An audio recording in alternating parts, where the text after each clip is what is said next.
Former Chief Minister of Delhi, Arvind Kejriwal, has released a statement on the death of the biker who died in Janakpuri after falling into a pit. Taking to social media platform X, Kejriwal has said that this was not an accident but a murder.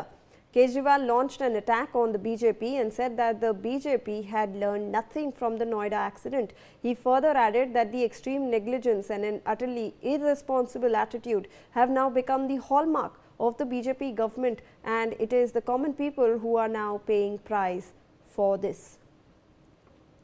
तो in fact Javed, अगर मैं आपके पास आ सकती हूँ, हमने देखा कि जो फॉर्मर सीएम हैं दिल्ली के अरविंद केजरीवाल, उन्होंने कहा है कि नोएडा का जो एक इंसिडेंट हुआ था जहां पर एक युवक की मौत हो गई थी जब उसकी गाड़ी एक खड्डे में चली गई थी और उसको रेस्क्यू नहीं किया जा सका 1 घंटे तक, उस इंसिडेंट से बीजेपी गवर्नमेंट ने कुछ नहीं सीखा है और common man in the end सफ़र कर रहा है।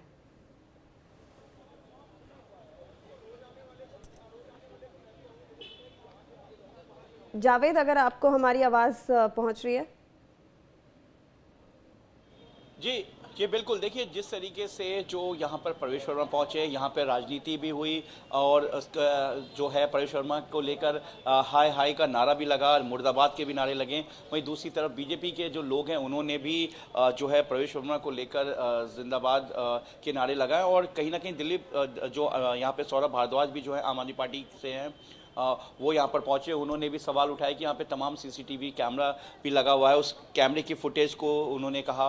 उसके अलावा उन्होंने यहाँ पर जो लाइटिंग की व्यवस्था है और कहीं ना कहीं पूरी तरीके से जो है वो इस पूरे हादसे में बीजेपी सरकार को घेरा और यहाँ पर काफ़ी देर रहने के बाद इसी जगह से मैं आपको दिखाऊंगा कि इस हादसे की जगह से आगे जाकर उन्होंने वहां पर कई सीसीटीवी जो लगे हुए उसको भी दिखाया और सवाल पूछा कि आखिर जो बीजेपी सरकार वो क्या कर रही है। साथ ही यहां पर जो है प्रवेश वर्मा भी यहां पर पहुंचे, जो सौरभ भारद्वाज वो भी पहुंचे। तमाम जो राजनीति, हालांकि प्रवेश वर्मा अभी इस वक्त सरकार में है, बीजेपी की सरकार है, और सौरभ भारद्वाज जो कि आम आदमी पार्टी के नेता हैं वो यहाँ पर पहुँचे थे विपक्ष की तरफ से। सबसे बड़ी बात यह कि सभी लोग एक दूसरे पर जो है वो कहीं ना कहीं जो राजनीतिकरण है वो हो रहा है। लेकिन ऐसे में जो एक शख्स अपने परिवार का जो एक कमाने वाला था, मैं आपको ये भी बता दूं कि अभी तक जो जानकारी मिली कि आज ही कमल के जो माता पिता हैं उनके शादी की सालगिरह भी थी और इसको लेकर भी कहीं ना कहीं परिवार में खुशी थी। लेकिन जिस तरीके से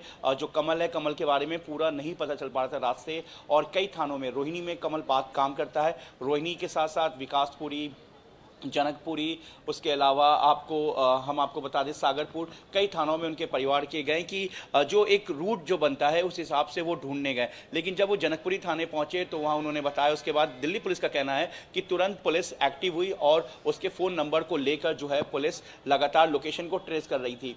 सबसे बड़ी बात यह है कि जो ट्रेस कर रही थी उसमें ये पता चला कि वो जो फ़ोन है उसका पार्क के आसपास का लोकेशन आ रहा था। लेकिन सुबह दिल्ली पुलिस का कहना 7:30 बजे के आसपास और प्रवेश वर्मा ने बताया, दिल्ली पुलिस ने बताया 8 बजे और प्रवेश वर्मा ने बताया 7:30 बजे के करीब जो है एक महिला जो अपने बच्चे को स्कूल से छोड़ने जा रही थी, उसके बाद उसने यहाँ पर देखा कि एक शख्स जो है इस गड्ढे में गिरा हुआ है। लेकिन अब जो लोग हैं उन्होंने यहाँ पर कॉल की, उसके बाद पुलिस आई। जैसा कि दिल्ली पुलिस अपना पक्ष रखी है, जो दार्दे शरद भास्कर जो हैं वेस्ट डिस्ट्रिक्ट के डीसीपी, उन्होंने इंडिया न्यूज़ पे बात करते हुए बताया कि हमें 8 बजे के आसपास कॉल मिली थी, उसके बाद हमारी टीम यहाँ पे पहुंची। हमने जिस तरीके से उनके परिवार वालों ने फोटो और सारी चीज़ें बताया था, उस हुलिया को जब देखा गया तो वो कमल ही था। उसके बाद कमल के डेड बॉडी को यहाँ से जो है सीधा अस्पताल ले जाया गया। जी जावेद, बने रहे आप हमारे साथ।